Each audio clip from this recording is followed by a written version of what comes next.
Hey guys, in this video, we're going to take a look at how you can turn on or turn off delete slide to type by word on the iPhone 15 series.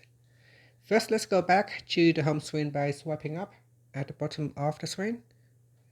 From the home screen, tap on settings.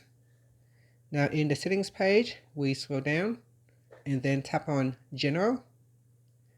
Next, scroll down and then tap on keyboard. In the all keyboards section, go down and then tap on delete slide to type by word.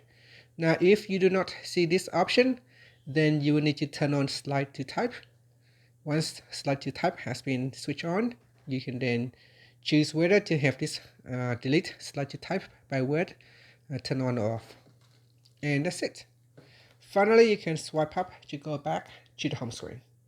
Now when it's switched on, you can see here, this is a test, and if I tap on the delete button or the backspace, it will delete the whole word instead of a character. If I switch it off, then if I write here, then it will, so try again, so test, and then here you can see when I tap on the backspace and the delete key, it will simply delete character by character. And that's it. Thank you for watching this video. Please like and subscribe to my channel for more videos.